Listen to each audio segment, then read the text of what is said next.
جناب زاہد صاحب لندن، السلام علیکم۔ ہم آپ کے ممنون ہیں کہ آپ نے ہماری ویب سائٹ اہلسنت.net پر یاد فرمایا۔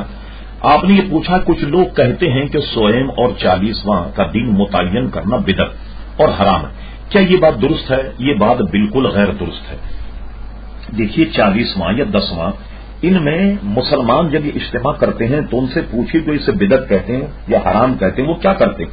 بھئی اپنے مرحوم کے لیے قرآن خوانی کرتے ہیں، کلمہ طیبہ پڑھتے ہیں، درود شریف پڑھتے ہیں اجتماعی طور پر۔ اس میں کون سی چیز ایسی ناجائز؟ اور اس میں کھانا وغیرہ کھلا کر مہمانوں کو یا غریبوں کو کھلا دیا جاتا۔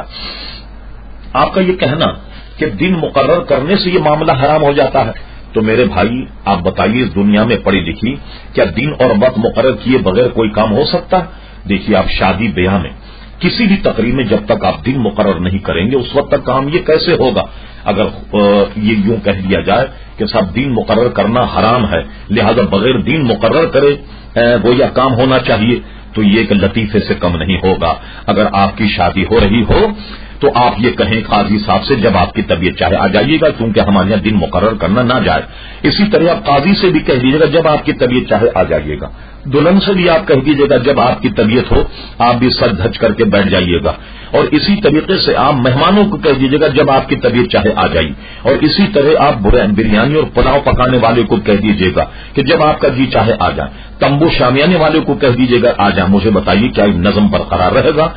اس عقیدے کو گھڑنے والوں نے یہ تک بھی نہیں دیکھا کہ دنیا بھر میں کوئی کام بھی وقت مقرر کیے بغیر نہیں ہوتا۔ اب آئیے کیا وقت مقرر کرنا ناجائز اور حرام ہے؟ حضرت عبداللہ ابن مسعود کے متعلق ہم نے حدیثوں میں پڑھا کہ حضرت عبداللہ ابن مسعود نے تبلیغ کے لیے جمعرات کا دن متعین کیا تھا، تو معلوم ہوا کہ دن متعین کرنے میں شرعاً کوئی حرج نہیں۔ پھر آپ نے دوسرا سوال یہ کیا کیا سجدے میں سبحان ربی الاعلیٰ کے علاوہ کوئی اور دعا پڑھ سکتے ہیں؟ دیکھیے سنت سے تو یہی ثابت، لیکن اگر کوئی شخص سبحان ربی الاعلیٰ کی جگہ کے سبحان ربی العظیم پڑھ دے یا سبحان ربی الکریم پڑھ دے تو نماز ہو جائے گی۔